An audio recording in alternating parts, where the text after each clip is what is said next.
Good morning, everyone. My name is Will Wright. I'm here with the Los Angeles chapter of the American Institute of Architects. And if you hear a strange noise, I have a puppy over here that is still chewing on bones. So a great way to begin the morning. Thank you for joining the second day of Encompass. Yesterday we had excellent panel discussions, and then today we're going to continue the momentum with conversations with panel 3 and panel number 4. But before we get started, I wanted to just give everyone a warm welcome, let you sort of get acquainted to the room. Please mute yourself if you're not speaking. That way there won't be a bunch of noise. And one of the things that is a privilege working for the American Institute of Architects is to have the support of companies and architecture firms that allow us to do programs like this. So I want to, first of all, thank our annual sponsors. They're on the screen here. Our annual sponsors sort of carry the entire burden of our yearly operations, and we really appreciate their support. For this program, Encompass, we have some very distinguished sponsors. I'd like to thank Unibel Rodamco Westfield as the presenting sponsor. I'd also like to thank Steinberg Hart, Penta Building Group, and ZGF for their support. And then our participating sponsors include HKS, KFA, NAC Architecture, PCL Construction Services, Hanson LA, Bernard's, and Co-Architects. And so with that, we're going to get our program started. I'm going to, we're going to bring to the screen both Joshua and Matthew, who are the co-moderators. This is something that I'm really excited to bring them in and get them involved with Encompass this year. And with that, we're going to turn it over to Matthew and Joshua, and they're going to help us welcome the panel. Thank you, Will. Good morning, everyone. We're really excited to have all of you here. We have a really great panel set up for you this morning. So the panel is entitled Student-Driven Discussions on the Impact of Coronavirus and Pre-existing Inequalities. Basically, that means that we're going to talk to students. We're going to hear how they're feeling, how they felt entering architecture school, the transition into everything that's happening right now, and just learning a little bit more about their thoughts around all these different things that are happening. And then we're fortunate enough to, after that, have another follow-up discussion with faculty to be able to get some feedback from them based on what the students are saying and based on their thoughts around these topics as well. As Will said, my name is Joshua Foster. I'm a designer at KFA Architecture, on the board of SoCal NOMA, and the co-chair of the new joint AIA and NOMA Justice, Equity, Diversity, and Inclusion Committee, the JEDI committee. So we're really happy to have you here. And here's Matthew. Hi, good morning, everyone. This is Matthew Trotter, designer at Cunningham Group. I sit on the board of SoCal NOMA. I'm also the director of the developing professionals there. And I'm excited for the panel discussion today. Thank you. So yeah, so we're gonna dive right in, but before we do, we want our student panelists to be able to have a second to introduce themselves. So we can start off with Deja, and then the rest of you can follow before we get started. Good morning, everyone. My name is Deja Slack. I'm from Moreno Valley, California, by way of Atlanta, Georgia, and I'm pursuing a Master's of Architecture at Howard University. Greetings, everybody. My name is Jessica Florence. I'm from Jacksonville, Florida. I'm a fourth-year student at Florida A&M University. Good morning, everyone. I'm Kate Bogdanova. I'm from Moscow, Russia, and I'm pursuing my graduate degree at USC, and I'm also a graduate director of NOMAS at USC. My name is Khan Mohammed. I'm a student at Woodbury University, fourth year undergrad for architecture. I'm the chapter president of our NOMAS chapter here, as well as the student board member for SoCal NOMA. Morning, my name is Stephen Curtis. I'm a second year student at architecture student at East Los Angeles College. I am current vice president of our NOMAS chapter. Good morning, everyone. I'm Stephanie Green. I'm a fifth-year student at Woodbury University, and I'm the vice president of our NOMAS chapter. Thank you all very much. So we're going to get started right away. And to make this fun, we actually decided to change up the way this panel looks and make it a Jeopardy style panel. So the students will have the chance to answer questions. And once the time runs out for their portion of the panel, we are going to pass it over to the faculty. So without further ado, we'll get started with Deja for 100. So Deja, when you entered architecture school, what were your initial expectations? So when I entered architecture school, my initial expectations were to have classes that taught me design fundamentals for as far as drafting and drawing before translating that into BIM software. And that's essentially what happened. And a lot of that also ended up being self-taught and from like peer-to-peer help as well, to just elaborate just more on the technical standpoint from what we would learn in studio as a first year. That's good.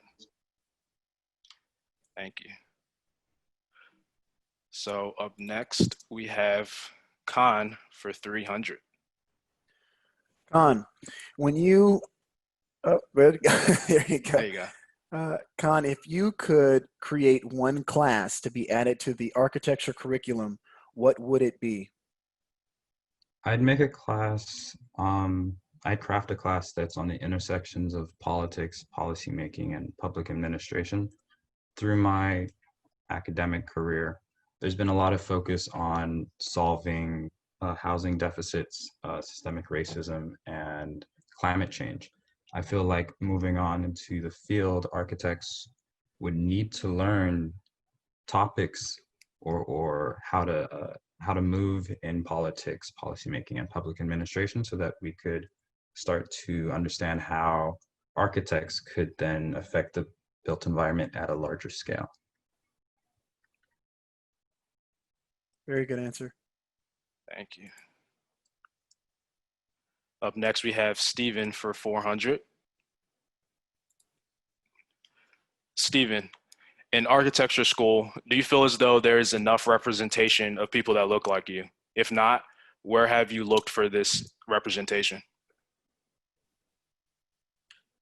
So currently, I want to say, one of 4 African-American students within our architecture department. So I definitely feel like there's not enough representation, but I feel like that kind of stems from there being really kind of a lack of representation and support of this field within minority communities. But for me, I was fortunate enough to kind of be introduced to NOMA at a very early age, and that's kind of been my core inspiration for looking for architects that kind of look like me. That's a very good answer, thank you. So next we have Kate for 100. Kate, at this point in your architectural journey, how do you feel that your education has prepared you to enter the profession? I think that education prepares us fairly bad for the profession. So there is a lot of design exercises, but there is a lack of professional practice classes that explain how building the building from A to Z basically works. And I think I learned a lot through my internships and learned actually more from what I can implement right away after school than I learned at school. Thank you for sharing, thank you. Up next we have Stephanie for 400. Stephanie, when you entered architecture school, what were your initial expectations? I thought I would be learning about famous buildings such as the Walt Disney Concert Hall and how to incorporate those drastic moves into my architecture. But when I started at Woodbury, it was more of a gradual increase of complexity. So it wasn't a jump right in all the way kind of thing.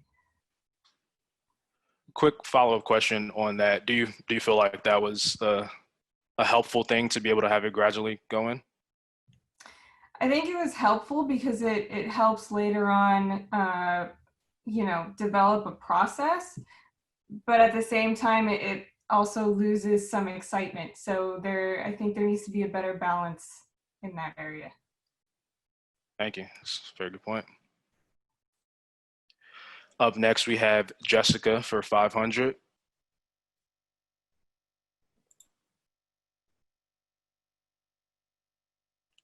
Jessica, how has COVID-19 and the transition to an online heavy daily life impacted your situation in the architectural field?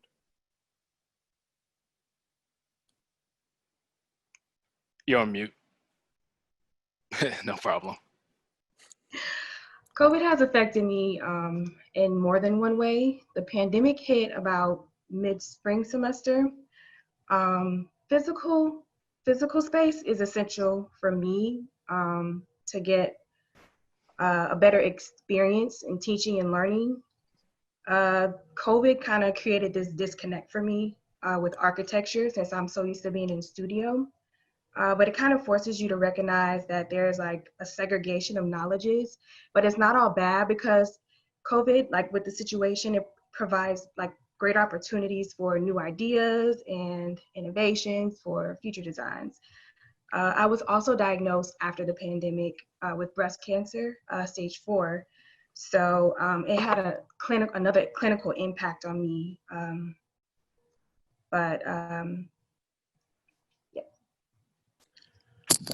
Thank you. That's understandable. And a follow-up, Jessica, with all of the difficulties that has come with COVID-19, do you feel that you've been supported by your by the higher education, by your college? Have you received the level of support that you kind of expected, whether it be internet connection or hardware? I would say my institution has been very supportive of my situation, and they've also extended a helping hand with resources, funding. So it's been a good and bad experience, I would say. That's good. Thank you for sharing that.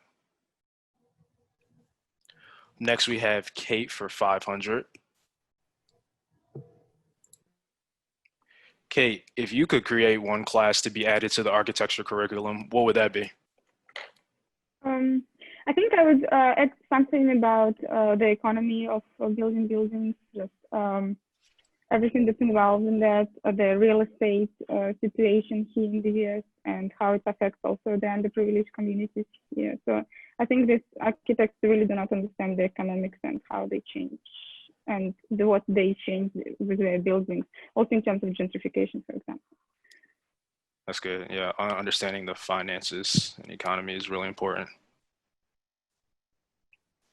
Up next, we have Khan for 200. Khan, so for you, how has COVID-19 and the transition to an online heavy daily life impacted your situation in the architectural field?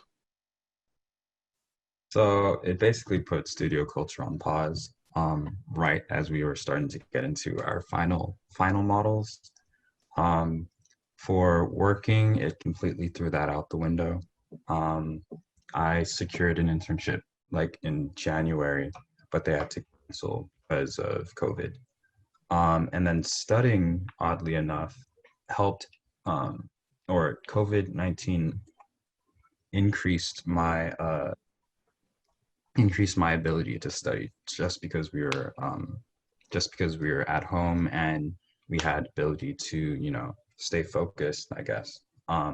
But it comes to like with pros and cons, of course, there's an internet disparity. So I oftentimes had issues with like listening to the lectures because they'd cut in and out, or at least just communicating, having that studio environment where you could just pop ideas off one another instantaneously. Now you have to like, it takes more time, but then again, we have a platform to be more connected to. So it's kind of, I think sums up how a lot of people are feeling right now with how our the way we've had to transition, even in the work world. I'd like to follow up on that, Con. Do you have any ways in which you would like the studio to be treated, or the difficulties with dealing with your professor's work? Is it a matter of is there any solutions that you could provide? Maybe Well, there's documents that supplement this, or different times of the day that you would like to be taught. Like, do you well, have any suggestions? I was homeschooled for high school, so I do have a bit of background in like online learning, and I've learned that there's like asynchronous and synchronous types or methodologies of online teaching and learning. Synchronous would be when everybody is on the same call doing the work at the same time. This works at more of a local level, and that increases studio culture because everybody's on the call working at the same time. But that provides an issue when you have students out of state in a different time zone, where you have a call at 8 a.m. on the East Coast, and then people on the West Coast have to get up at 5, right? And so in that situation, asynchronous teaching methodologies would step in, where you set something out, you have a deadline for it, like at the end of the week, and then each student has the capacity to go at their own pace and make that deadline. So you take away, or you make it more flexible for them to go over that time difference hump. So both methods could be played around with and toyed with in order to create the best balanced. And for the most part, you have been experiencing synchronous. Yes. Thank you for sharing. Up next, we have Jessica for 400. So Jessica, if you could create one class to be added to the architecture curriculum, what would it be for you? I would love to see more demo classes, maybe designing, taking the time to design like container homes or tiny houses. We're moving more towards green building, sustainability, and I think that those hands-on projects and having demo classes would be definitely effective for future classes. So you're talking about maybe more of like a design build type studio environment? For design build. Mm-hmm. Yeah, awesome. Up next, we have Stephanie for 200.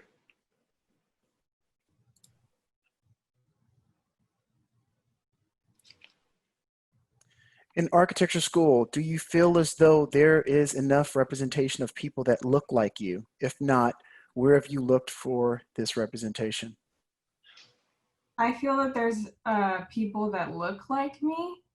We have a fair distribution between women in architecture and males in architecture at Woodbury University. However, in the age group and in the experience, I look more towards my professors as my colleagues. And so it's that experience age gap is a little awkward when going back to school, but I'm fortunate to have the professors that I have. That's good. That's good. Yeah, having a good relationship with your professors definitely helps a lot. Up next, we have Deja for 500. So Deja, for you, if you could create one class to be added to the architecture curriculum, what would it be? Okay. If I could create one class, it would be mental health and architecture. One thing about architecture students is that we tend to never sleep.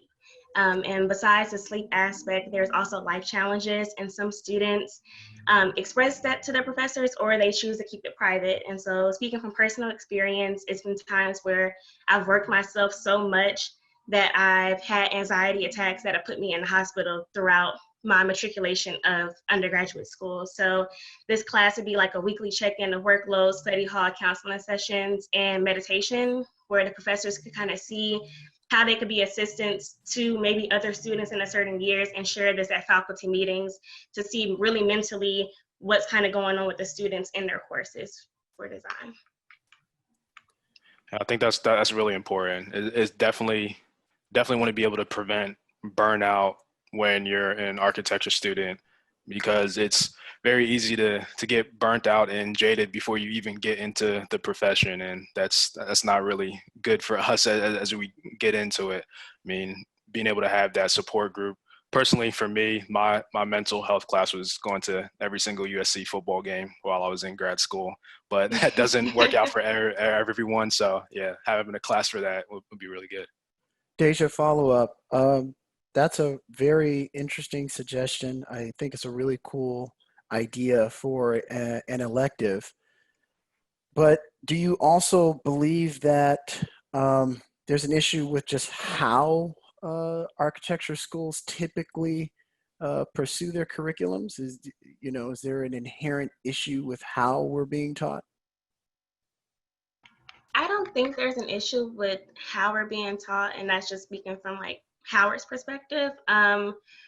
What I think is that there's a disconnect maybe with professors over certain years, while they may be communicating what type of courses or assignments that they're going to give, they don't necessarily think about the workload for maybe a structures class and a studio project that's due that has a crit in 2 weeks, like 2 weeks later. So it's like the amount of work I'm putting into one class and another, it just becomes a super, just really stressful. And so instead of speaking up about it, which is seen as an excuse, we choose to keep that bottled inside and just figure it out and push it to the end. So I think it just needs to be more of a connect with communicating. The communication aspect is a little broken on the faculty side.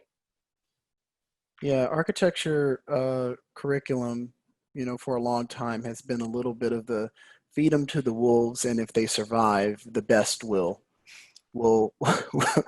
come out. And though I do believe the goal is to create really strong, powerful designers with a great skill set, it can come with the detriment of putting incredible amounts of pressure, as we all know, because we all went to school, that some of it is unneeded.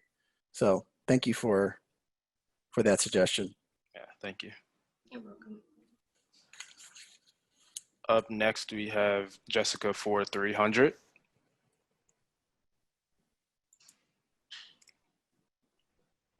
Jessica, for you, when you entered architecture school, what were your initial expectations? So my expectations, I was thinking I was going to be this great architect, designing on the softwares. I wasn't introduced early to the softwares.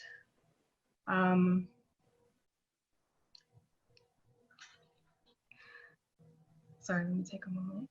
It's okay.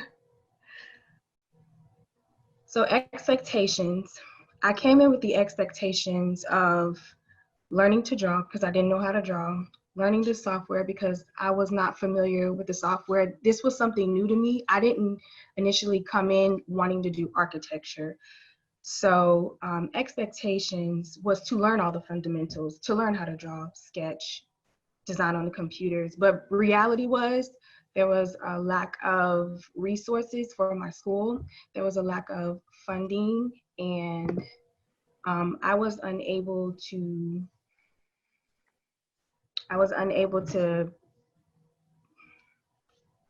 I'm so sorry.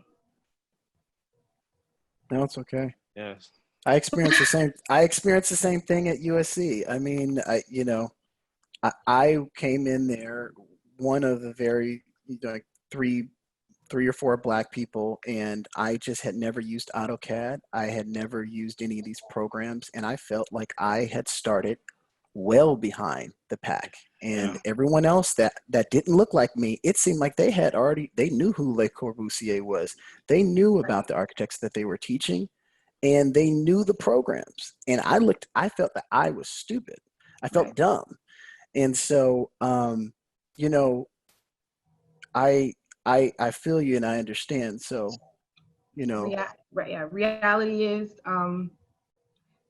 was I didn't know anything, and it was harder for me, and I struggled my first 2 years of college because I didn't have that technical background. A lot of students come in with that technical background, and when you're coming in not knowing that you want to do architecture, it's a little bit harder. So the expectation is to come in learning new things, the fundamentals, and reality is that you're not going to know everything. You're not going to be able to get it on the spot. It's a learning process, it's a growing process. and so did you hear about architecture later in your life? I initially was in school for industrial design and engineering, and I'm more of a hands-on type of person. I love to design. I'm not really a technical person. I wanted to be more creative, and so I went into architecture instead. And it was definitely very difficult in the beginning. Yeah, thank you for sharing that. I know a lot of us have similar experiences, mine similar to Matthew, and it's not an easy thing to do. So definitely kudos for you for sticking it out. I mean, you're still in it, and it sounds like you're doing a great job. So we definitely are excited for you. Thank you. So up next we have Stephen for 200.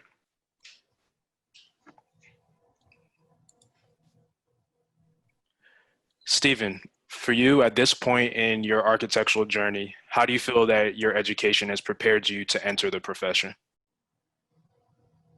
So for me, the education aspect has taught me a lot, between the design and the more technical aspects. But I feel like one thing that I've heard and learned over the past year is that obviously no student goes into the design field as a designer.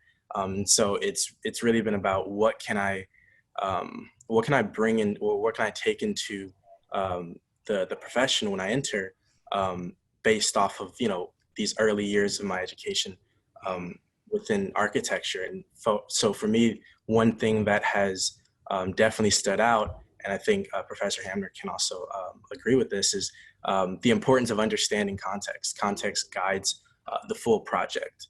And so that's something I've taken from design.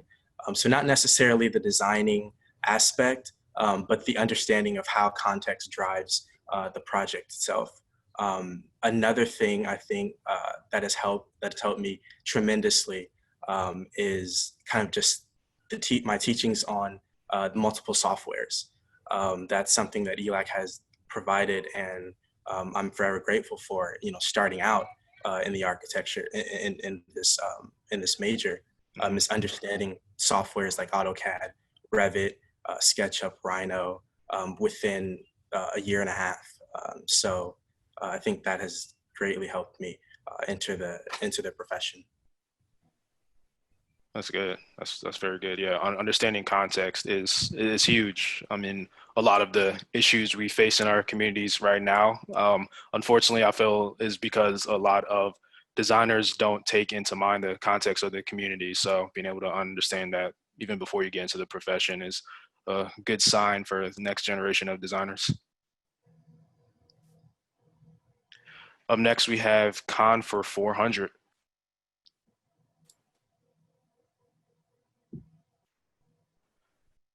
Khan, at this point in your architecture journey, how do you feel that your education has prepared you to enter the profession?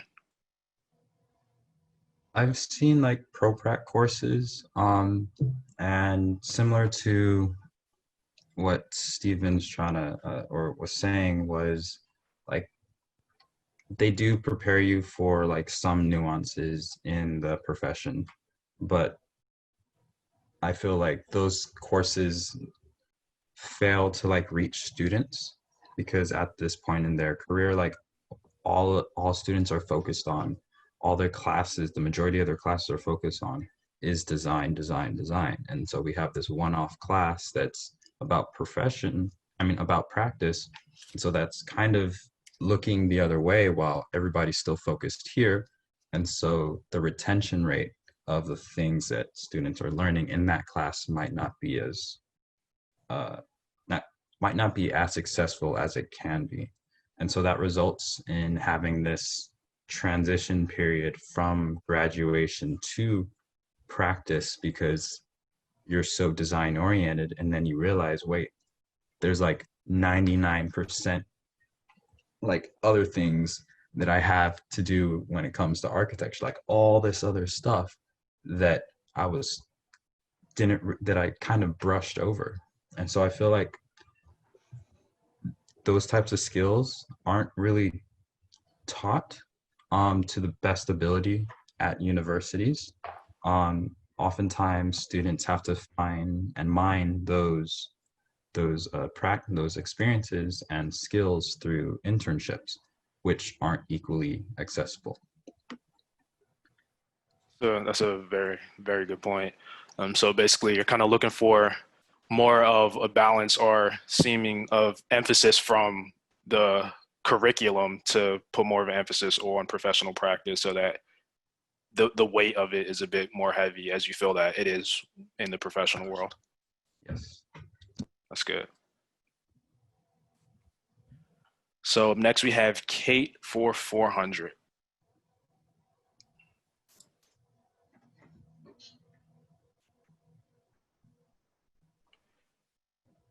Kate. Kate. Oh, you got it. Go ahead.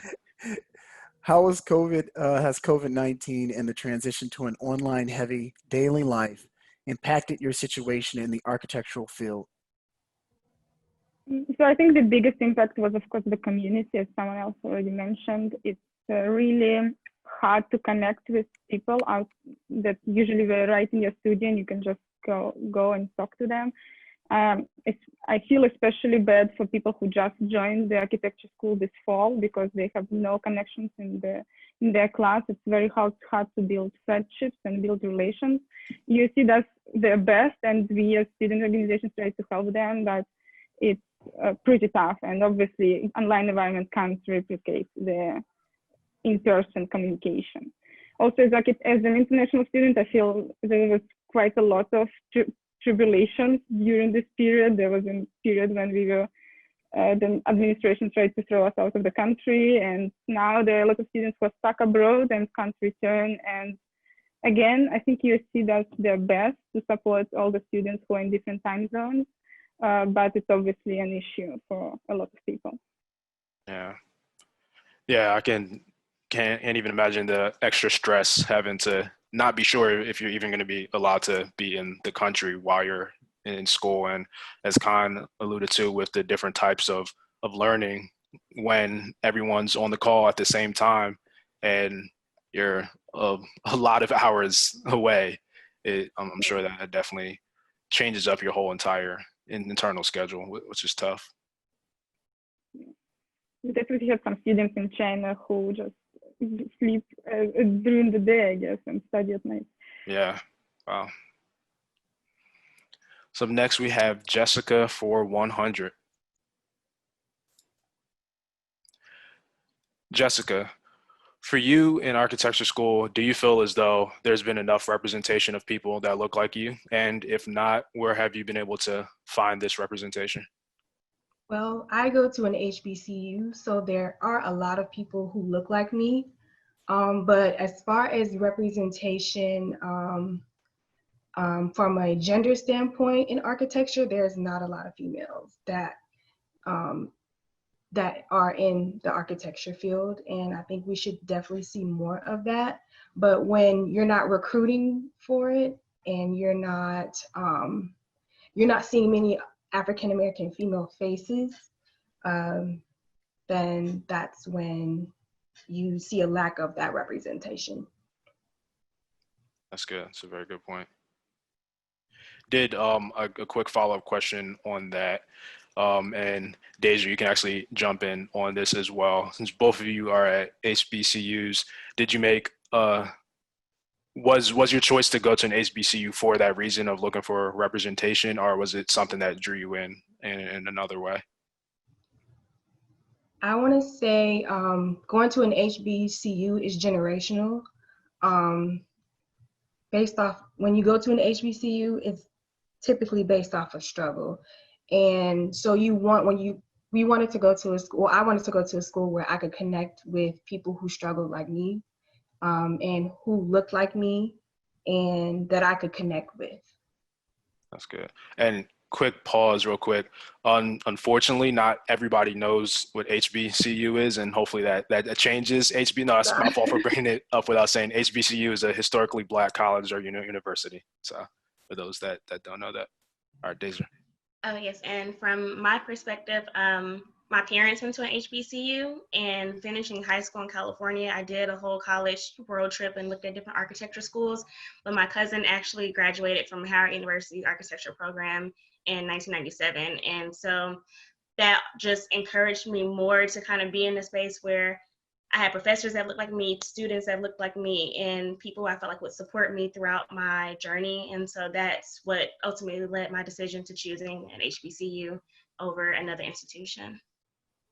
That's good. Yeah, it's interesting that both of you have had a legacy of generations before you at HBCUs, because I think a lot of people definitely out here on the West Coast. I'm from the East Coast, so I knew a lot about it, but on the West Coast, you may not even know that these exist, and hopefully that this is something that starts to change, because there are, as we can see here, very great architecture programs and students that come out of these universities.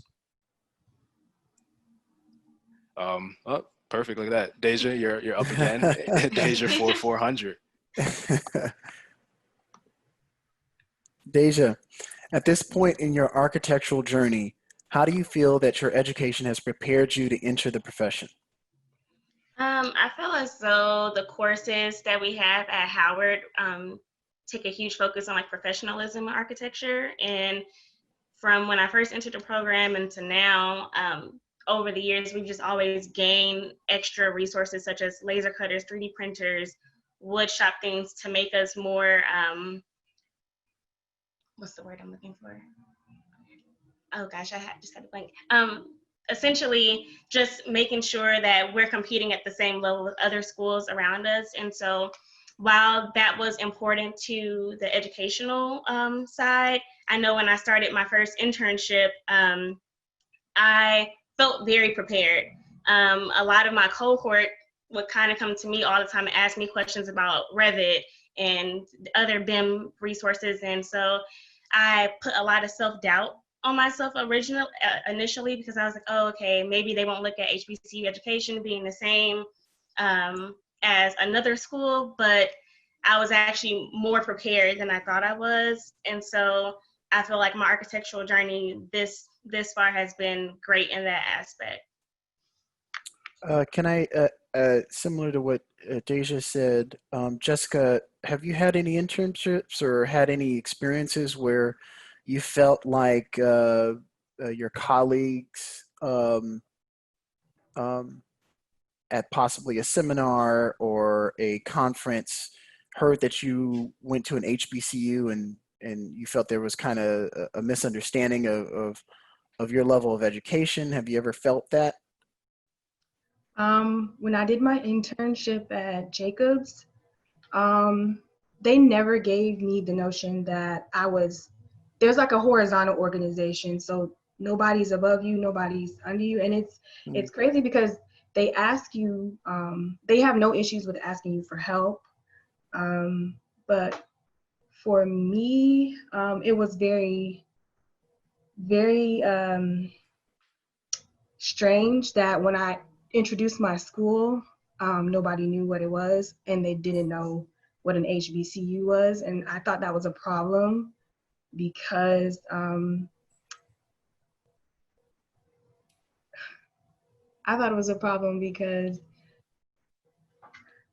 why can't I get it together? I'm so It's okay. No problem. Just imagine that screen where it only shows about 4 people. There's no one else on the call. So thinking too much. I'm thinking too much. But no, it kind of alarmed me because I feel like you might alter your decisions on what work I can do and what I can't do based off of my school and your knowledge about my school. That's a very good point. It's a very good point. That's a good follow-up question. Thank you, Matt. Up next, we have Stephanie for 100. I'm going to be able to knock out a few more of these questions before we pass it over to the faculty. Stephanie, for you, how has COVID and the transition to online heavy daily life impacted your situation in the architectural field?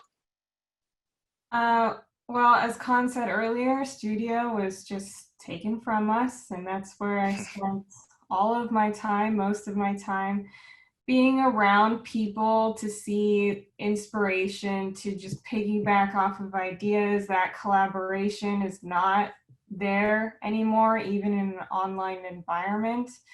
And then just the, going to class and having that structure and having everything in front of you, all the materials you need in front of you, being a physical learner and a visual learner, the physical aspect is gone.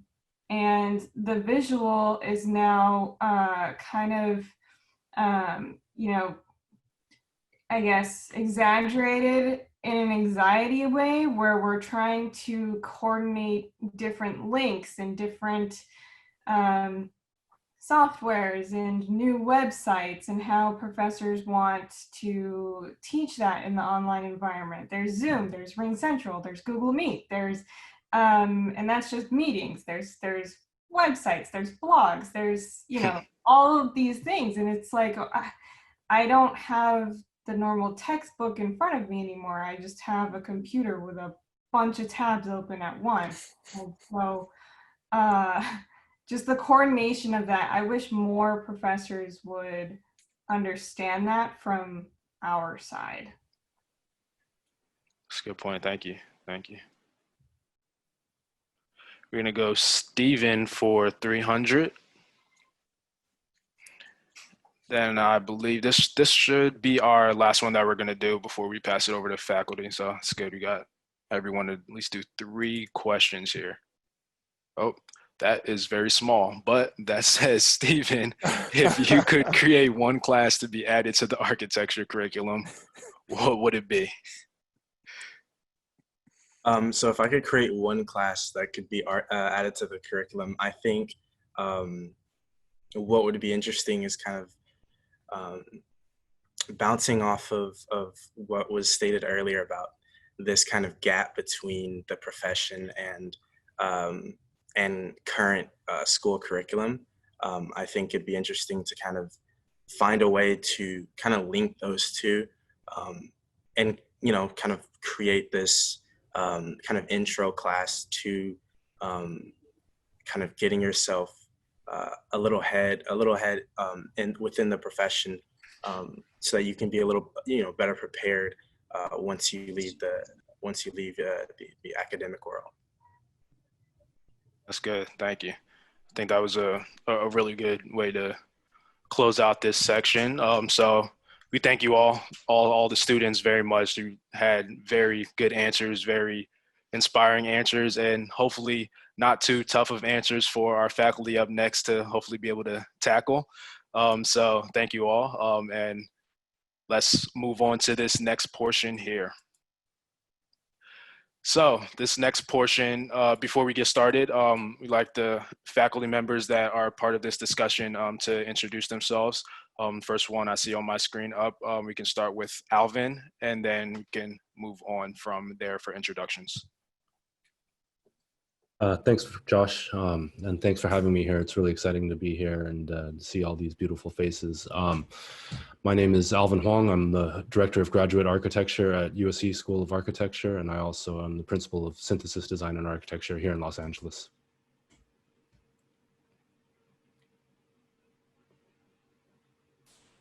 Good morning. My name is Erin Gensler. I am the Assistant Chair at Woodbury. And I'm also very proudly the NOMAS chapter's faculty advisor. I also have a small firm and I'm a registered architect, and occasionally I teach at Santa Monica College as well.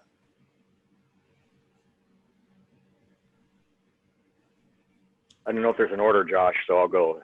Hello, everybody. Michael Hamner, practicing architect, chair of the architecture program at East Los Angeles College. happy to say, as Josh brought up earlier, we are also a NOMA site, and growing and expanding. We host the NOMA Summer Camp, and it's part of our mission and goal to increase our success and representation of underrepresented populations, and expanding our success and experience into larger communities, and sharing East Los Angeles' success in this. Glad to be here. Thank you. Hi, everyone. My name is Delia Endum. I'm a registered architect and assistant professor at Howard University. Just very encouraged by the student responses just now. A lot of great responses. I'm looking forward to the discussion with the faculty. Awesome. Thank you all very much. We are excited and honored to have you here. So we'll get started right away. I think to knock out the first topic of discussion, and anyone who has thought on this can start in on it, because of where we are right now, which is in front of our computer screens in each of our, whether it's rooms, our offices, kitchens, or wherever we're working. And we've heard about the differences that the students have been able to overcome because of COVID. So what's the good, the bad, and the ugly of COVID-19 for you all as faculty and online learning? Any lessons learned, any best practices, or even any things that you're still trying to figure out? I guess I can jump in then. I think, coming into starting this semester being online again, we had more time to basically try to implement and recreate a studio culture as best we can. I know that was one of the things that a lot of the students brought up, was the lack of studio culture now that we're in an online environment. So we've been trying our best to use the technologies available to us to recreate that. And so I think that is a good opportunity, because we've tried to test out new technologies, basically rethink the way we teach architecture. So I think there are opportunities in there for how we teach architecture as a whole moving into the future. So for example, using collaborative kind of whiteboard tools like Mural, we started using this semester, which has proved successful so far. We're only about a week and a half in, but allowing the students to have a kind of desk space that that we can view and their peers can view. So their peers can view it synchronously during our studio sessions, but also asynchronously. So the intent is that they can then begin to have these offline exchanges as they would in the evenings in studio. So, trying to use technologies like that to help to improve the studio culture as best we can in an online environment. Other opportunities so far have been, being able to tap into people in different locations that we would not have been able to regularly invite to the studio, invite to lecture. That's been really useful. And we hope to kind of continue doing that in the future. Otherwise, from the kind of the bad side, just constantly managing, as Deja was saying, mental health. Like we do, at least in our studio, do like a mental health check-in, like how is everyone doing? Because we know architecture education can be stressful, and then kind of layering COVID, layering resource issues, layering other issues that students may be dealing with on top of that. We are, we recognize that, and we try to constantly be aware of that and make sure the students are okay and seeking help if they need to. So I would say on the bad side, it's just kind of managing all of the resource technology and mental health issues. So, so far we're still figuring it out, but I think we found some good strategies to begin with. Thank you. Yeah, I think if you were to have asked me, let's say 6 months ago, whether or not it was possible to teach architecture online, I would have firmly, resoundingly said no.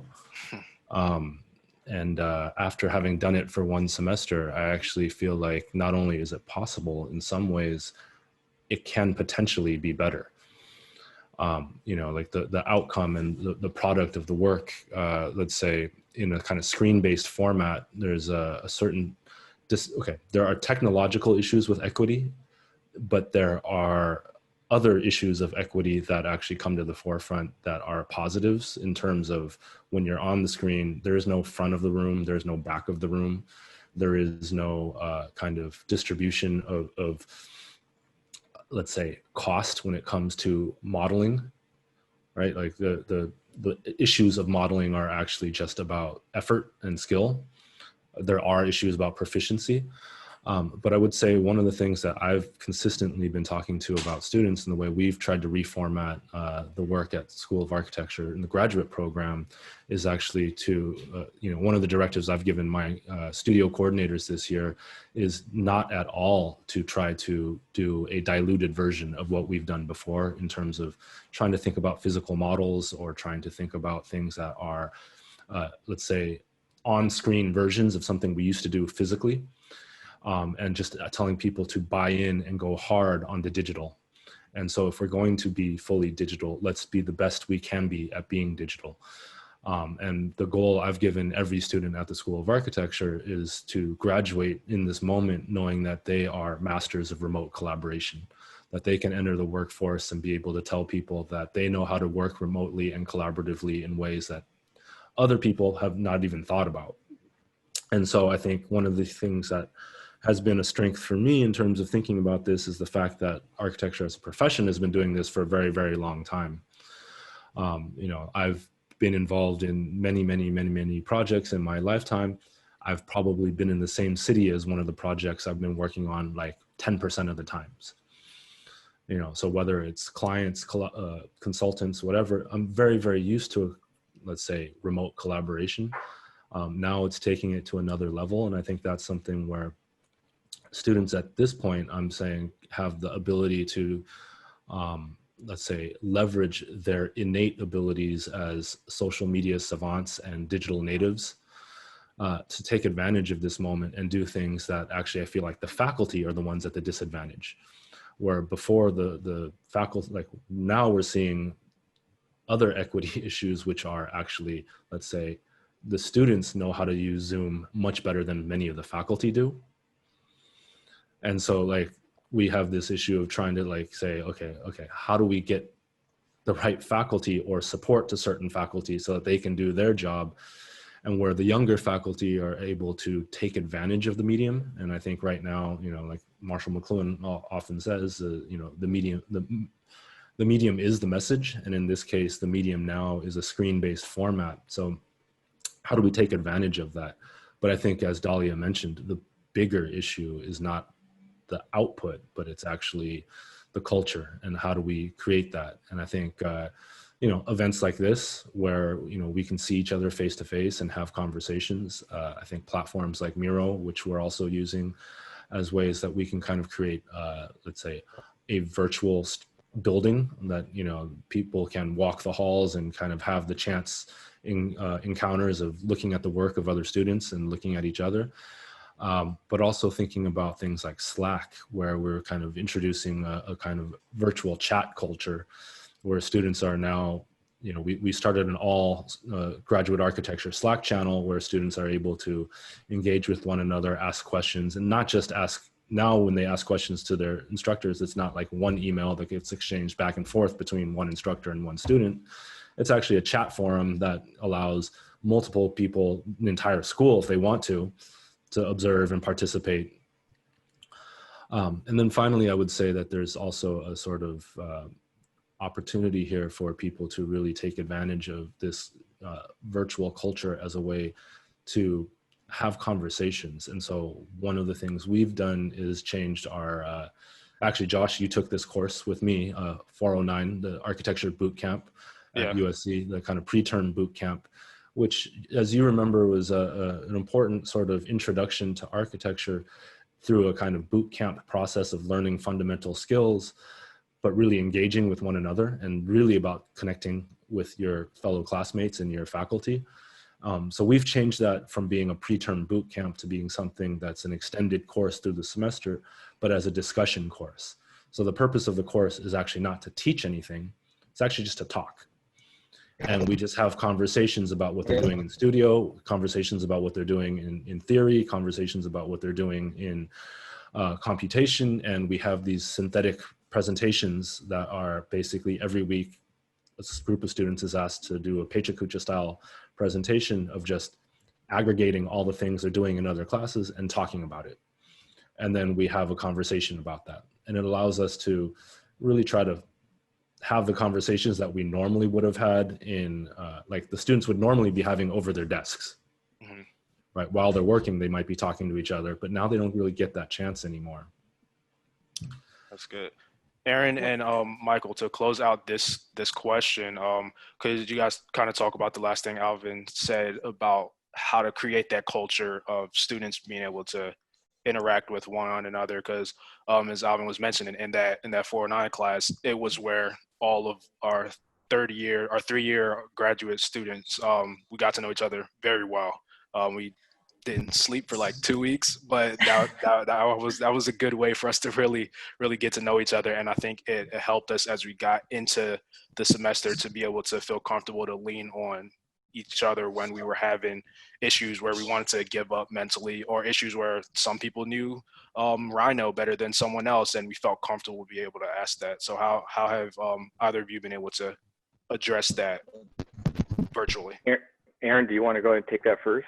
Sure, happy to. Yeah, I mean, I think like what Alvin and Dahlia have been talking about are like things that we're all in the academic world sort of learning how to do in real time.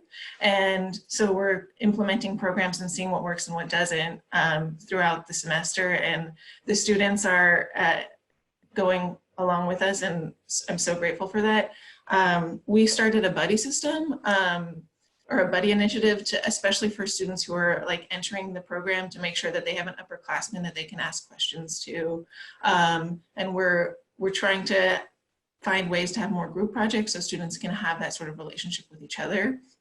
But I also think, like a little bit to touch on what Deja was saying in the earlier panel, having these, like, I think having almost as regular studio as possible helps everyone sort of move forward. And when time feels so strange in these days, like this is like the fastest and slowest time in my life. It's nice to have projects that continue to develop throughout the semester and feel like there's some sort of continuous progression when sort of the world sometimes seems like it's standing still right now. So having these communities, and I think like all of us who have gone to architecture school and have stayed up till like 3 a.m., like, and seeing each other at our best and worst, know that those moments are so important to us in the industry. And like, those are the people we talk to at 3 a.m. still, maybe. Having those systems in place to still be able to communicate. I love the idea of having a Slack channel. And like, it's great to have this forum where I could hear what's happening at different schools across the country. And I think that like, this also has sort of like leveled sort of the playing field. Like, we are all going through this really enormous event together. And so having that sort of conversation with students where we all know this is something that's going to affect all of us.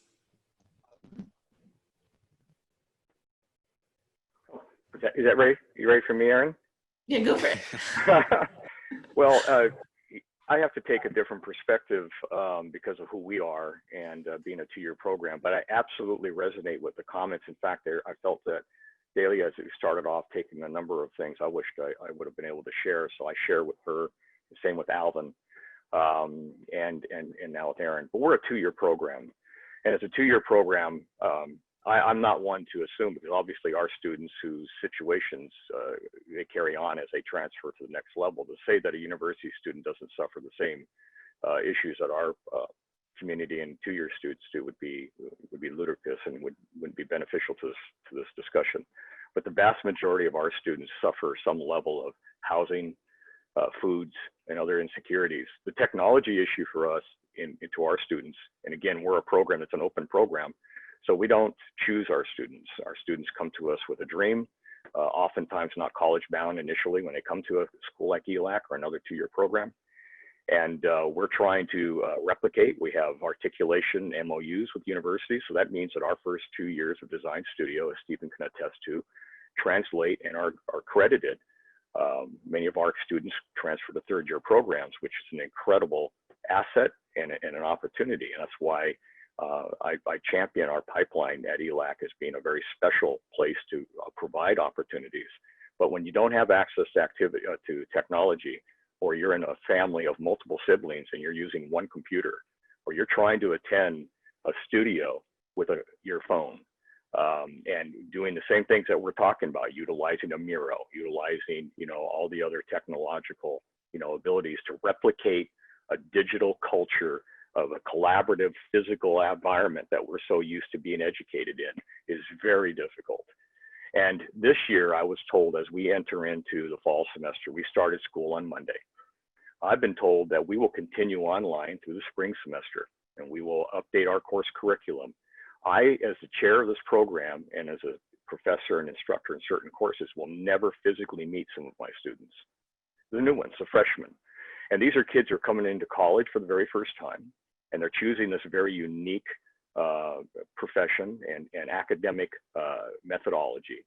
And we champion this methodology as being actually one that actually helps promote educational foundation. Even if they don't stay with us in architecture, we believe that the first couple of semesters into a design studio using object and project-based learning changes the way a student will look at learning in other disciplines and just changes their trajectory as being a student in general, whether they stay with architecture. But we won't make that connection with them. I may not ever meet a student because they're not in my class. I have to jump in on a Zoom with some other professor or students, but I'm just this little, we have 100 and some odd people here. So I'm looking at a gallery of like 8 pictures by 9 pictures deep on my studio. I'm the size of a postage stamp. That's not connecting. And so the COVID thing on that level hurts us. But as I transition from this comment, I'm also talking about other issues that are happening when it comes to the insecurities for the people who don't have the resources. Students don't know what architecture is, and so they're coming in completely unprepared, or they think it's this and it's not really that. And then there are some exit comments that were stated here about how our academic curriculum is actually preparing students for the profession. And that's where I think we come in and shine even more especially, because we started off as I'm finishing up here with this one, Josh. We started off as a vocational program. We're a 75-year-old program, second oldest in the state of California. And so we maintained a lot of that technology and CTE, but of course we're a transfer-oriented as our primary mission, but all that other stuff comes along with it. So practical matters from technical drawing, digital accessibility to our students, as Stephen mentioned. Stephen's been a great ambassador today, by the way. And of course, our transfer design studios, helps. But anyway, thank you for that. And that's a perfect transition into the question that I wanted to ask next was, and I'm hoping for the sake of time, we have 2 of our faculty answer this question. You kind of touched on it, Michael. Almost all of the students describe this gap between school learning and practice. And similar to when I was in school, there's kind of always been this idea that that gap is taken care of by internships. And the reality is that internships are not, it's not equitable. It's not equal. A lot of designers of color and minorities have a very difficult time having access to internships. So, and we also heard a lot about the idea of the class, professional practice, and design, and how they compete with each other. Just the fact that it's called professional practice just sounds like, if all of my hours are design and then I'm looking at this class called professional practice, I'm going to pick design. And we had the students, they mentioned sustainability. They mentioned economics. They mentioned policy making. They're talking about technical ability. They're talking about taking care of the homeless. So the things that we maybe used to push aside that was more, kind of real world requirements, kind of gets to the heart of what we do and why we do it in architecture. And the students are saying, we want to see that integration in our design studio that takes the 4 hours. It takes the big chunks of our credit and units. So my question to the faculty is, what do you all believe is that future integration or things that we could be doing now to blend that gap? I know I just finished, but I want to jump on that because this has always been a concern of mine. Historically, you got to ask the question, why is architecture now a 5-year curriculum, or has been a 5-year curriculum? I have a number of generations in my own program. I have a couple of 80-year-old professors that graduated in the 60s. I'm from the early 80s. And when you look at why we're a 5-year program, yet we don't come out. If you come directly out of high school into a university program, as many students even discussed today, you don't have the necessary technical skills and sort of constructive skills to get into an office and work in production, understand how a building comes together. So why are we spending 10 semesters in design studios? Whereas you look at my example of my older generation professors, they talk about that was a part of their curriculum. So that 5 years included that. We're spending 10 semesters and we're bringing students out with highly conceptual skills. And I'm not discounting the importance of critical thinking and design process and development. But one of the beautiful things of our program, when we have students who are not college ready, they're spending 3 to 4 years with us, unfortunately. That allows them to take these other courses, these technical courses, manual drafting as well, because we want to teach cognitive skills. I think cognitive skills is another loss, even if for the digital generation. And then our students are also introduced to AutoCAD through Revit and BIM, and that goes alongside with their their critical thinking and design studios. That's a huge set of additional skill sets when they get to the university level. But now you're taking a student who has to spend in a 5-year curriculum, and maybe their transfer was a couple extra years, 7 years to gain these skills. And that's, again, it's an equitable issue. If we want to bring pardon? So it took me 7 to get through the whole schooling. Yeah. Well, yours is you have a grad degree though, Josh. See, yeah. We're talking just a 5-year curriculum for somewhere. And some of our students, like there's a couple here on this panel today, UCLA or Berkeley. So they're getting a 4-year degree plus the 3 to 4 years they spent with us just preparing to get ready for college, and they still may be looking at a grad degree. Then they're looking at the additional internment time and so forth to prepare. It's 12-15-year process to become licensed. And you can't work during school. Our kids can't work in offices during school. They don't have the time. And if they do, they're having to give the money to the families. We have a lot of dynamics that are really unique, but they cross over a lot of a lot of communities that we can really get into. But I'm just sharing that part. I think we got to bring back some tangible skills at the university levels and bring those in so that students have a better opportunity to be immediately employed. And also it helps. A lot of our kids are hand workers too, so they want to be able to technically do things and see things come to life in realistic. Anyway, that's good. If one more of you can tackle that, we have a final question.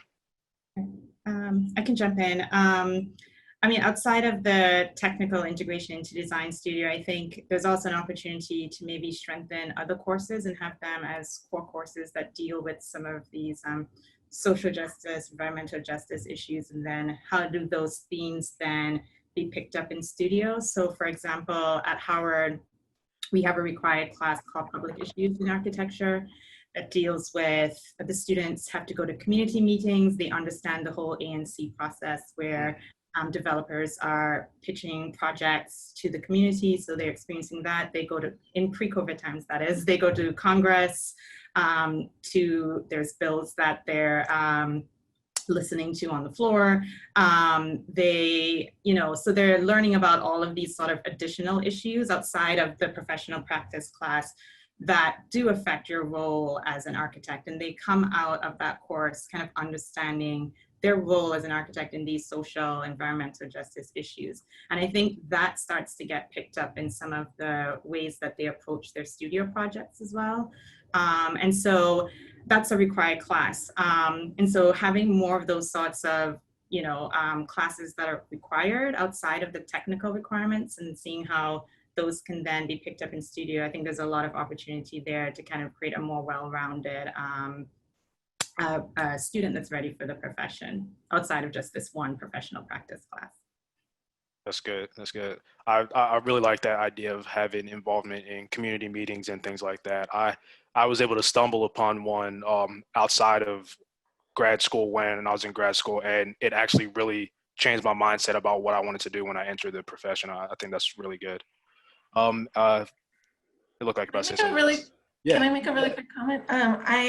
I totally agree, and I think that Jessica mentioned in the first discussion that like you're not going to know everything, and I still feel that way. Like in the profession, working, the like architecture is a lifelong learning experience, and the more that we like understand how we learn and pick up tools fast, technology changes, everything sort of adapts as we grow and the field grows. And so I think one of the really important things about the architecture education is to be able to hop onto a project, push it through, and understand. And so I think that's what Studio intends to do. And I also like the idea of really incorporating more design build classes that Jessica brought up also. But right now in COVID, we had to cancel a bunch of ours. And so how do we, in this new virtual world, like tackle those issues? It's not an answer, it's more a question. Yeah. I think that's actually a perfect transition. There are some questions and things popping up in the chat.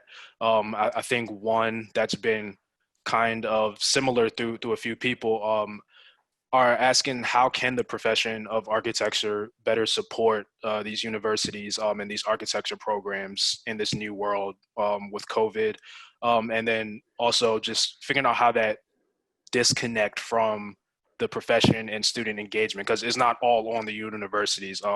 A lot of the people that are here on this call right now are in practice. They're in companies, they're in firms right now. So do any of you faculty have thoughts or ideas how we all here on this call can be more helpful? I think internships are so important, and having internship accessible to and paying interns, like I think that's so important. But also because we're at Woodbury, we have an IPAL program, which is when students graduate after 6 years with like taking all their licensure exams. And for that, they also need to complete a number of internships, and they're not being able to do that because industry can't support internships right now. We're a big believer in internships. As long as I've been in academia for 28 years, and in the head of this program here at ELAC for 15. The consistencies in the internships, and when we offer that as a product of our curriculum offerings to our students, is what needs there needs to be a stability in that. And if the economy ups and down, firms can't offer those paid internships, which they do. They have to be paid, like Aaron stated. They're very beneficial. And providing that accessibility for our students to see how real firms work. You know, a lot of students, as we always talk about, come from neighborhoods where they don't even know what architecture really is. It's hit and miss. That's one of our other big goals, is to reach the communities more and really demystify what architecture is. You don't have to be a science and math major. And you can see these different activities that an architect can take on in roles. Not everybody's going to be a designer.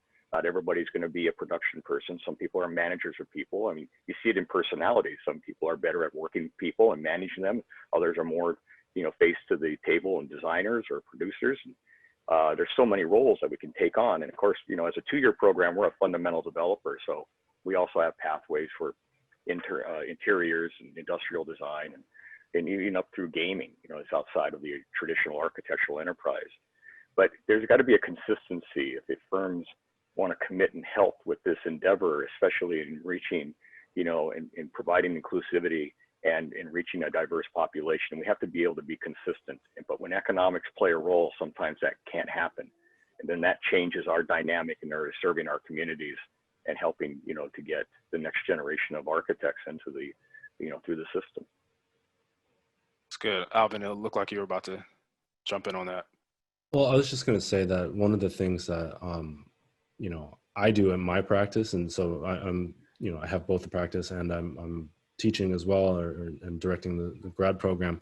One of the things that I've done is actually implemented an internal policy for diversity in my own internships, or not just internships, but hiring as a whole, which isn't just about diversity in the sense of, people of color or gender diversity, but it's actually institutional diversity.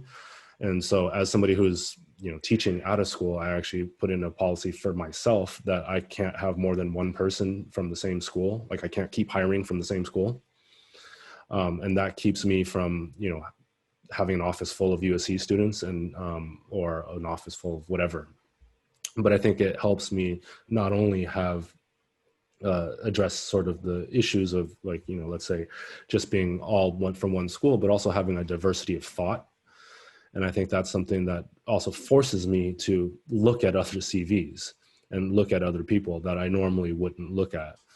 And I think that's something that firms really should be taking a look at the, you know, let's say the people, not just the product, because I think, you know, one of the big things with, you know, for myself with hiring is that you're actually hiring the person rather than the work that they're producing. Because if they've gotten the interview, it means that the portfolio, like everybody I interview then, you know, is their portfolio actually passed the test. Now it's about the person. And I think that that's actually one of the things where, you know, when we take into account what the person is and who the person is and what their backgrounds are and how that can feed into the ecosystem of what we're doing as a profession. Because I think one of the things that I've been thinking a lot about is that, let's say one of the ways that the world, not just architecture, tends to treat the issue of diversity right now is that it's a little bit like sprinkles on a cupcake, right? It's something you just kind of add on top. And I think one of the things that we're seeing very clearly at this moment is that when things are systemic, you can't just cover them up and pretend like they got better, right? And so we have to kind of rethink and re-educate ourselves in terms of thinking about the DNA of these things. And maybe this as a sort of architectural metaphor, thinking about this like sustainability, right? Like we all know like LEED is something that, you know, you can achieve without actually really changing the DNA of the building. Like you can actually just add solar panels, add parking, charging stations, add bicycle parking, add recycle stations, and add all these things on top of a building that really wasn't designed with the guts of something that was meant to be sustainable. And you can still get LEED status. But really profound sustainable design actually improves the design, right? Like it's actually part of the design process and it actually changes the way the building is designed. And I think that's something where we can think about diversity as something that is sort of integrative to what we do as a profession, and rather than it being additive. And I think that goes a lot to look at turning up. You know, I think I can't get past looking at this crowd or this group of faces that's on my screen right now and thinking that I wish every architecture event I went to looked like this. Like this is a really beautiful group of diverse spectrum of faces. And we all know that, you know, AIA membership, I think right now, I was just looking up the numbers. So last, I think AIA diversity study was in 2014. And I think it was 2% of licensed architects are African-American. I think AIA members, 37% are people of color, but those in leadership positions, I think it drops to 6%. You know, and so these are all numbers where, you know, like I think representation is something that I think is a really, really, really important thing, and something that we don't truly always understand the power of until you actually, you know, like encounter it or deal with it on a kind of firsthand basis. And one of the eye-opening experiences for me was an experience where I had a former student who was a dreamer, and he's from El Salvador, and was on a full scholarship to USC, was one of my best students. And he ended up taking me out to lunch for his scholarship. And we went out to lunch, and I had a chance to get to know him better. And it turned out he actually really struggled the first 2 years he was at USC, and then shined in my studio. And he told me the reason was that I was the first person of color that he had as an instructor. And up until that moment, he had never thought that he belonged. He thought that he was there as a sort of imposter, like he was there because of his color. He was there because he got a scholarship because of his color. He got his scholarship because of his background. He was smart for his demographic, but not smart for the greater whole. And that moment for him really was, and I'm not talking about that as myself, but as him getting a chance to be exposed to a person of color that was succeeding in the role that he was trying to fit into. And so I think one of the things that we can do is firms, as professionals, as instructors, is to acknowledge the fact that we can only teach what we've been taught, and what we have been taught is supporting a historically, systemically racist and systemically white male dominated canon of architecture. You know, and that's one of the things that, again, another sort of story about this. I took a group of students on a walking tour of Venice to look at significant projects by LA architects along the Venice beach and Venice canals. And for the life of me, I could not find one by a woman or a person of color. They're great projects. They're Tom Main, Frank Gehry, Fred Fisher, Lorcan O'Harley, like a lot of people I truly admire and truly respect. And so it was a conversation I had with my students where I said, look, I can look at all of your faces, a group of 13 students, and know that not one of you will ever grow up to be an old white man. But we're going to go look at a bunch of buildings by a bunch of old white men, and they're really great buildings. And it doesn't mean that it's a problem that they're all by, that we're going to go look at all of these. The problem is that we are here to change that. Like, we are here to change the fact that in the future, people will be going tours that won't just be about old white men. That's good. That's good. I think that's a really good transition. There's a lot of questions coming in the chat, and basically all of these are coming around the idea of representation and diversity.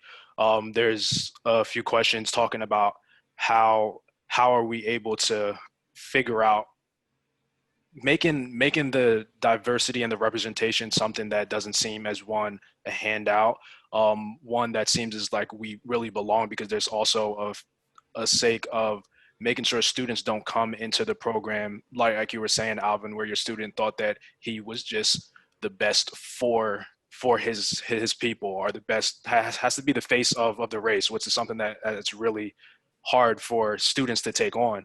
And then also question being, how as faculty or directors of faculty are we able to bring in more representation, like actually having professors of color, actually having guest crits and reviewers of color.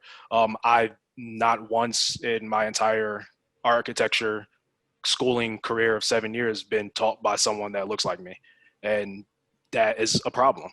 For 7 years, 2 different universities, and not having that be the case at all. And so we want to kind of see what your thoughts are on that. We're going to close out with this in a few minutes. And Delia, if you could start on this, because I know you're looking at it from a different perspective of, one, being a professor of color, but also being at a university that does that. Right, yeah, so I was like you, my education in undergrad, I didn't have any professors that looked like me, and there was no one else actually that looked at me in my undergrad program. In grad school, same thing. There was like a handful of us, but I was fortunate enough to have a few professors that looked like me, female, Black professors. So I was fortunate there, and that's actually what drew me to teaching at Howard, to be able to provide that for other students, to be able to be in that environment where students do have that diversity in their faculty, but also diversity in where we are coming from. So the faculty is quite international. We have 2 Asian professors. We have, I'm from the Caribbean. We've had other professors that have come from the Caribbean. So I think that also lends another layer to diversity in the faculty, because then that trickles down into the types of courses that we teach. When I know there's been conversations about kind of the Eurocentric architecture education, and I think having that diversity of the faculty and those experiences has also helped in kind of decolonizing that curriculum. So some of our faculty have taught East Asian architecture courses. I teach a tropical architecture course. Even though we still have our architectural history and theory, which is, is still very Eurocentric heavy, and I know we can improve there. But I think having that diversity of the faculty has helped with some of the other classes to just kind of create more exposure to different cultures, looking at architecture from different perspectives. So I think there's still improvement, but I think that's really important, that diversity, not just from people of color, female architects, but also from that background to help decolonize that curriculum. That's good. We have time for one more of our faculty to answer this question before we wrap up. If it's okay, I'd like to jump in. I had the pleasure of working with two of the students who were on the previous panel, Khan and Stephanie, this summer on writing. I was mere advisor to this, but they were writing a letter to the administration on things that they wanted to see, and to see them like speak up and ask for what they want to see for their education was like such a powerful experience. And I urge you to look at what a lot of the NOMAS chapters have sent to their administrations. But I also wanted to comment on something that Alvin said. We can only teach what we've been taught, but I think it's our responsibility as educators to also be progressive and to look at the future of the profession, which like we hope to see looks different than the profession that we entered into. And to see that sort of evolution happen and to do the research and to put the time in to make sure that we're not just teaching what we know, but also teaching what we hope to see. That was great. Thank you. Thank you very much. We wish we can talk a whole nother hour about this. This is definitely something that we hope that our conversation is start to spark some ideas and some thoughts for all that's on this call, and hoping that we did a good job at letting our students' voices be heard this morning. So thank you for all the panelists. Thank you for everyone that's on this call here. I'm going to pass it over to Will as he transitions us into our next activity. Thank you so much, Joshua and Matthew. And thank you for the distinguished students and faculty members. We're really honored to have you part of this. We're going to start the next program right at 9.